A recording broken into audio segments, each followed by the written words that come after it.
పీరియడ్లో ఎంతమంది చనిపోయారో ఒకసారి ఆలోచించారా?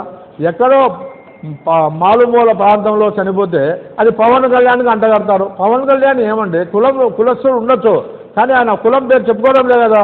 మీరు ఆయనకి ఎట్లా అంటగడతారు? మీరు లోకల్గా ఉండే నాయకులు ఏ విధంగా చనిపోయినాడు, అతను ఏముండే అతని మీద కేసులు, అతను చనిపోయిన దానికి చంద్రబాబు నాయుడు చాలా బాధపడ్డాడు. వాళ్ళ తల్లిదండ్రులను పిలిపించి వాళ్ళకు కూడా చెప్పాడు, అమ్మా మీకు న్యాయం చేస్తా, మీ కుటుంబానికి న్యాయం చేస్తా అని చెప్పిన నాయకుడు ఎవరైనా ఉన్నారంటే అది చంద్రబాబు నాయుడు తప్ప ఇంకొకట్లేదు. ఏదైనా జగన్మోహన్ రెడ్డి కాపులకు బలిజలకు కనీసం పిలిపించన్నా చెప్పాడని మేము అడుగుతున్నాం, మాట్లాడాడని మేము అడుగుతున్నాం.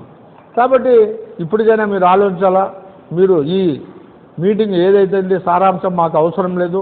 మీరు కాపులకు బలిజలకు క్షమాపణ చెప్పండి, మేము పొరపాటుతో ఇది పెట్టాం, న్యాయం చేసింది సామాజిక న్యాయం చేసింది తెలుగుదేశం పార్టీ అని చెప్పి అందరూ కూడా ముక్త కంఠంతో ఈ దినం రాష్ట్రంలో ఉన్న ఎంతమంది ఎన్ని కోట్ల మంది ఉన్నారో 27% మంది తెలుగుదేశమే న్యాయం చేసిందని చెప్తున్నారు. కాబట్టి ఆ విధంగానే మీరు కూడా క్షమాపణ చెప్పాలని కోరుతున్నాం.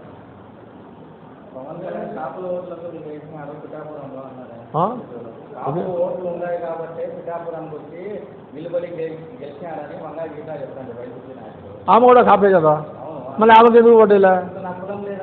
ఎందుకు కులం లేదు? ఆమె కాపు కులస్తులు తెలుగుదేశంలోనే ఆమెకు రాజ్యసభ ఇచ్చారు, జడ్పీ చైర్మన్ ఇచ్చారు, ఎమ్మెల్యే ఇచ్చారు, ఎంపీ ఇచ్చారు, తెలుగుదేశంలో ఇచ్చారు కదా. ఆమె కూడా కాపు కులస్తురాలు కదా. ఆమె కూడా వాళ్ళన్న ప్రజారాజ్యం పార్టీలో ఎంపీగా నిలబడి ఓడిపోయింది. ఆ దినం ప్రజారాజ్యం పార్టీలో నిలబడి ఓడిపోయినాక కదా ఆమె కూడా.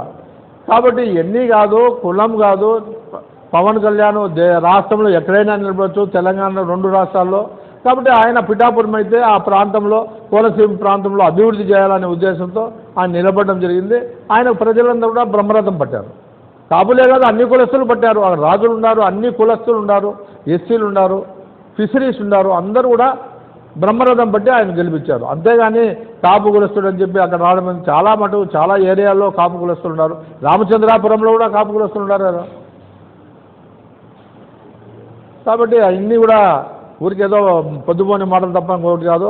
ఆమె వంగా గీత గారికి తెలుసు, మాకు కూడా, అమ్మ నువ్వు ఇప్పటికైనా నీకు రాజకీయ భిక్ష పెట్టింది తెలుగుదేశం పార్టీ అనేది గుర్తుపెట్టుకో. ఎందుకంటే తెలుగుదేశం అనే పార్టీ లేకపోతే మీకు రాజకీయ భిక్షే లేదు. ఇదనం ఎంపీగా అయ్యారు, రాజ్యసభ వచ్చారు, అదేవిధంగా జడ్పీ చైర్మన్గా ఉన్నారు. ఇవన్నీ కూడా తెలుగుదేశం పార్టీలోనే.